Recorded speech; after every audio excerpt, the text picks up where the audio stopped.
مستر هشام، والوحدة الأخيرة للصف السادس الابتدائي، الوحدة الخامسة إن تاون داخل المدينة. الدرس النهارده بيتكلم على درجة الحرارة، بيتكلم على الأمراض اللي تيجي في الشتاء زي الفلو البرد، بيتكلم على أهم الأشياء going to النية.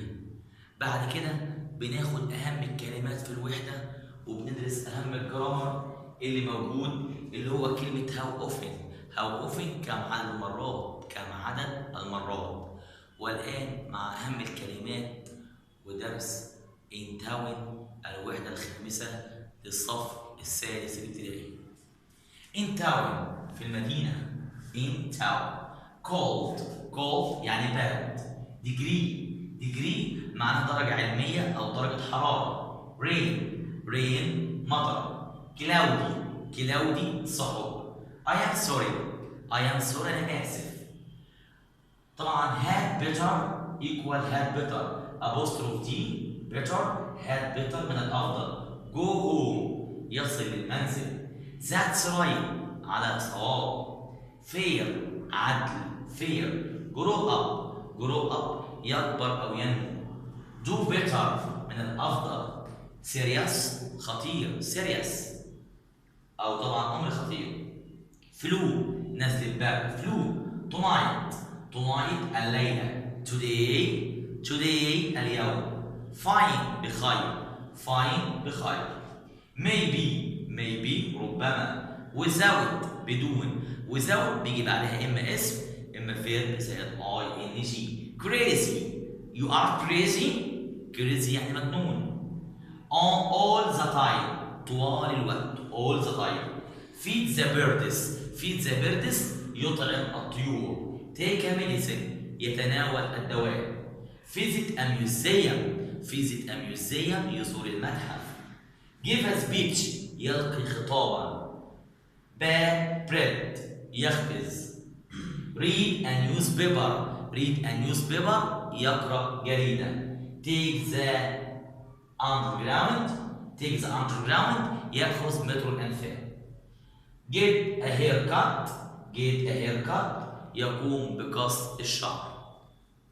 هنا يا جماعة حوار، واحد دخل مكان زي سينما زي مسرح زي أي مكان بيجلس، بقول له have a seat يتناول المقعد، اتفضل بالجلوس. قال له it's cold today الجو تلج النهارده. it's cold today. قال له it's 23 degrees قال له درجة حرارة 23. قال له it's getting cloudy الجو بارد. قال له but my sister has the flu أختي عندها برد. flu يعني نزلة برد. قال له it's not serious الأمر مش خطير. she is going better today قال له يتحسن النهارده. قال له it's starting to rain بدأت تمطر. قال له I had better go home قال له من أفضل لي أروح البيت. قال له take care احترس كمان. ده حوار بين اتنين، واحد بيجلس في مطعم أو ريستورانت أو سينما أو مكان، بس هنا مطعم. قال له have a seat قال له it's cold today it's 23 degrees. ده الحوار بين الاتنين. بعد ما خدنا الكلمات والحوار ده بين الاتنين هنيجي على كلمة family يعني عائلة تعامل معاملة المفرد، يعني ما يجيش معاها يجي معاها is يبقى family. مثال how is your family كمال كيف حال عائلتك يا كمال. كلمة how معناها كيف أو كم. how. قال له they are fine هم بخير. they are fine. بعد كده النهارده نتكلم على am وis وare going to المستقبل.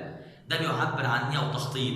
لما قالوا it's cloudy في دليل واحد عنده برد. لما اقول لك it's dark today او it's cloudy اقول لك it's going to rain هتمطر، يبقى في دليل ونية.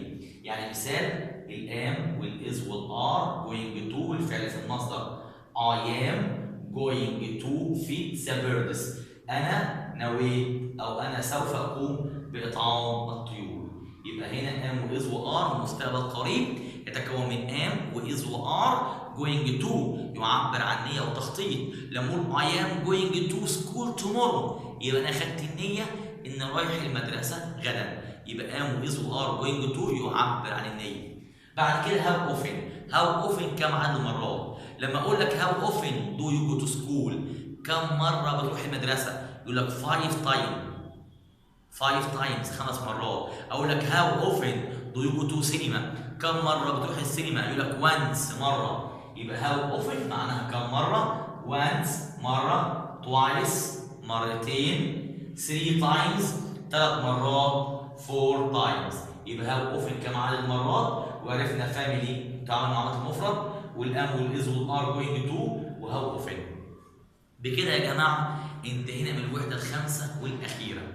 ان شاء الله على فكره المراجعه هتعجبكم جدا، هعلمكم كيف تكتب خطاب، كيف تكتب موضوع انشاء، كيف تتعامل مع الورقه الامتحانيه. ان شاء الله الفيديو الجاي هيبقى اطول من الفيديوهات اللي فاتت دي كلها، عشان هعلمكم كيف تراجع الورقه، كيف تتعاملوا مع ورقه الامتحان للصف السادس الابتدائي. ان شاء الله الوحده تكون عجبتكم انتوي، وان شاء الله يتم المشاركه عليها. See you soon with Mr. هشام. Goodbye.